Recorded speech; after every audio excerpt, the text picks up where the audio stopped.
Shalom, shalom, meus queridos irmãos, como está a sua mente, como está o seu coração? Espero que esteja tudo na mais perfeita paz. Eu sou o pastor Paulo Nascimento e esse é mais um vídeo resposta aqui do canal Falando de Bíblia. E eu quero agradecer a você, meu amigo, meu irmão, que tem interagido com a gente, e eu quero aqui também agradecer ao meu amigo Adilson, que está lá em Silva Jardim, meu grande amigo, e que mandou um vídeo para mim aqui um tanto curioso. Meus irmãos, qual tipo de instrução você recebeu do seu pastor para o ato da ceia do Senhor? Você já ouviu falar que a pessoa tem que ser batizada, ok?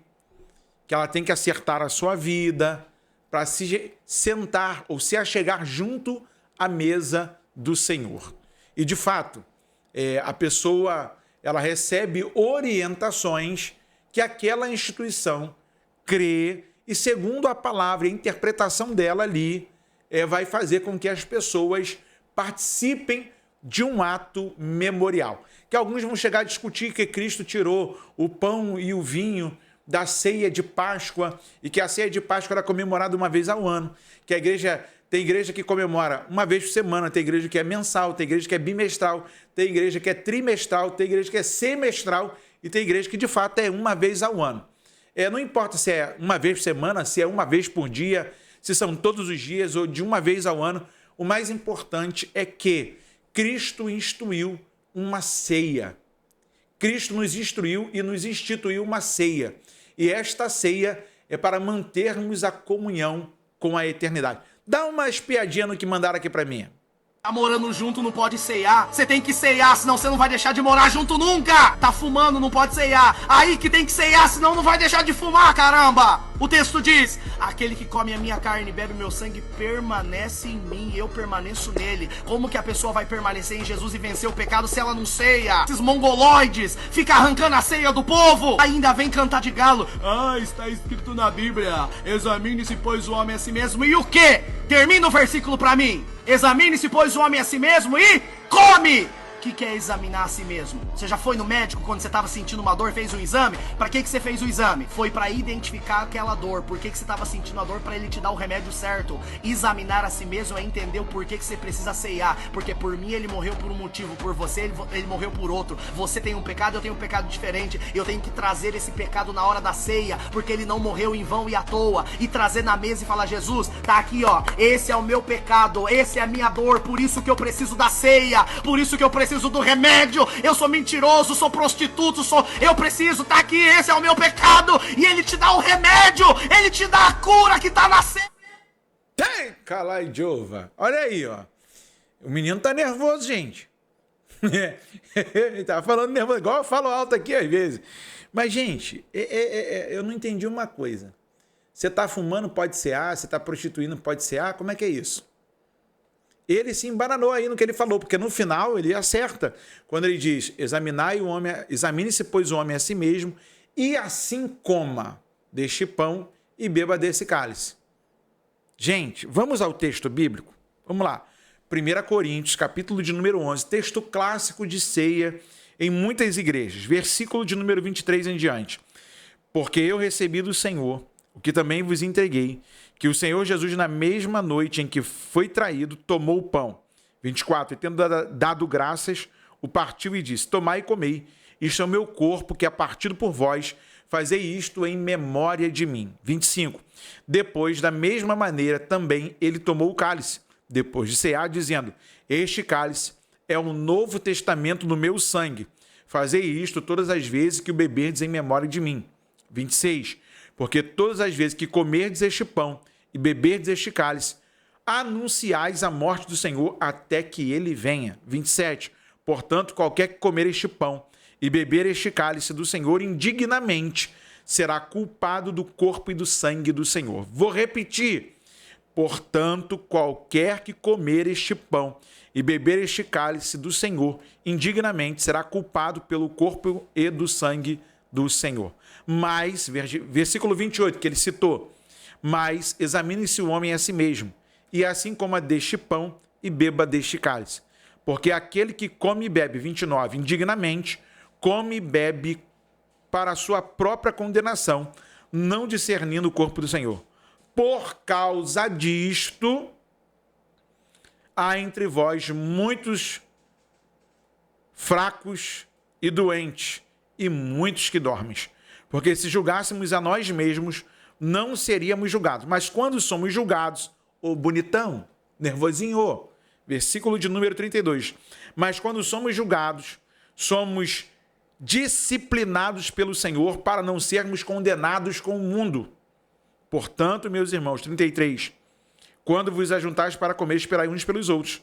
Mas, versículo 34. Se algum homem tiver fome, come em casa, para que não vos ajunteis para condenação. Quanto ao restante das coisas, colocarei em ordem quando eu chegar. Paulo está fazendo aqui uma ordem de culto. E, irmãos, vamos ser sinceros. O que Jesus fez primeiro? Ele instituiu a ceia ou ele se batizou? Porque as pessoas têm a mania de falar assim, não, porque a Bíblia não tem uma especificação. Irmão, presta atenção. A nossa ceia, ela foi retirada, remontada, para nos dar um lugar junto à mesa que a gente não podia chegar, que era a mesa de Páscoa. Na mesa de Páscoa você tinha que ser circuncidado. Ou se você fosse estrangeiro, você tinha que se converter à religião monoteísta lá dos judeus, que é o judaísmo. E aí você teria que fazer toda aquela, procedimento, daquela prática de circuncisão. Você deveria guardar Shabat. Você deveria fazer um monte de coisa. Cortar o pé do cabelo quadradinho, não redondo. O negócio é criterioso. Aí, o camarada está dizendo para mim que qualquer um pode se chegar, então você pode continuar na fornicação, fumando, fazendo um monte de coisa e se assentar indignamente na mesa do Senhor? Irmão, o Senhor, ele é misericordioso, sim, longânimo em misericórdia. Todavia, para nós que temos entendimento, precisamos entender que passamos pelas águas batismais e depois nos chegamos junto à mesa do Senhor. Agora, uma das coisas que me chama a atenção é que o capítulo 11, isso aqui era a festa do amor. Lá em Corinto era conhecido como a festa do amor. E o problema que estava acontecendo lá era o separatismo, era o partidarismo, era a questão onde os ricos se sentavam junto à frente da reunião. Eles queriam comer melhor, não deixando o outro participar. A gente precisa entender o que está acontecendo neste enredo de plano de fundo que a Bíblia está nos mostrando para podermos falar da ceia. Porque é muito fácil a gente criticar pela internet, pelo Instagram, pelo Facebook, pelo X e por onde você quiser, e depois a gente não entender que existe uma regra. E não foi o pastor que inventou. Está na Bíblia, gente. Aquele que se senta indignamente, sabendo que tem regra para estar junto à mesa, porque, gente, para que Pedro escreveria, sejam santos como o santo é o Senhor vosso Deus? Para que Paulo escreveria os Romanos, capítulo 8, no versículo 8, que os que andam na carne não podem agradar a Deus? Como é que eu vou ter a cara de pau de se assentar ou se chegar junto à mesa do Senhor se eu continuo vivendo a mesma vida, não valorizando o sacrifício da cruz? E ele diz, para tudo isso que acontece, para não sermos condenados com o mundo. E aí nós somos julgados, sim, por aqueles que são os oficiais. Eu não posso dizer para o irmão, você não pode tomar isso aí. Não. É a consciência, mas a consciência de alguns está cauterizada. Agora, sabendo quem está administrando a ceia, vai falar, irmãos, nós estamos aqui reunidos no nome do Senhor. A nossa igreja, ela tem por hábito de os que são batizados, que estão em comunhão. Se você faz parte de uma outra denominação, está aqui com a gente, e você se sente à vontade, é batizado, está em comunhão com a sua igreja, comunhão com Cristo, porque tem gente que está com o nome no hall de membros, mas não tem comunhão com o céu, gente. Não tem o nome escrito no livro da vida. E aí é uma outra parada para a gente conversar aqui outro dia. E aí a gente tem essa dificuldade, porque eu não posso tomar o... Não, você não pode não. Porque é um autoexame que o homem faz. E o homem precisa ser verdadeiro. Se ele não é verdadeiro na mesa do Senhor, ele não é verdadeiro em nenhum lugar. Se ele não é capaz de falar a verdade, que não está digno de tomar aquela ceia, Então, qualquer lugar ele vai contar mentira, qualquer lugar ele vai dar lugar para o pai da mentira, que é o diabo. E aí, o que você pensa disso tudo? O rapazinho tá certo, todo mundo pode tomar, pode fumar, pode beber, pode prostituir e continuar tomando a ceia?